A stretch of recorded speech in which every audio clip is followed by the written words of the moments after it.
Dentro de 2 meses, Icertis cumplirá su tercer año cotizando en BME. En su salida al mercado, la compañía se había fijado unos ambiciosos objetivos de crecimiento que se reflejaron en su Plan Estratégico 2023. Objetivos que se están cumpliendo con creces semestre a semestre, hasta llevarnos a ser una empresa puntera en servicios tecnológicos con 65 millones de euros de facturación en 2021, más de 1.500 empleados y una amplia cartera de clientes en más de 50 países. Hoy presentamos los resultados del primer semestre de 2022, en los que por tercer año consecutivo hemos conseguido acelerar el crecimiento en la cifra de negocios hasta llegar a un incremento del 31,3%. Este porcentaje viene a compararse con el 12% de la primera mitad de 2020 y el 24% del mismo periodo de 2021.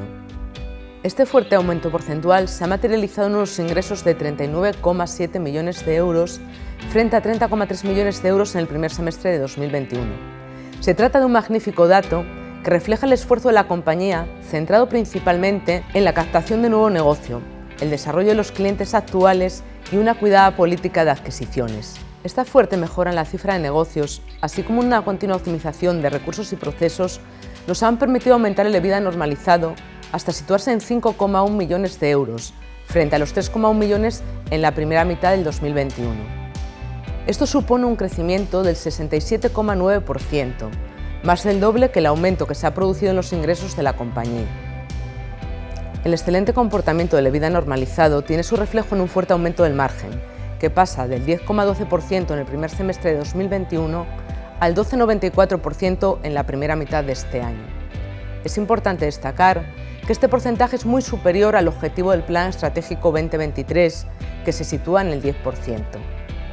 Esta fuerte mejora, tanto en la cifra de negocios como en los resultados operativos, incide de forma muy positiva en el beneficio neto del primer semestre del 2022, que multiplica por más de 6 veces lo generado en el mismo periodo del año anterior. En definitiva, estamos muy satisfechos con los datos de crecimiento obtenidos, pues en un entorno de elevada incertidumbre económica, Icertis continúa creciendo y lo hace en cifras muy superiores a las del sector.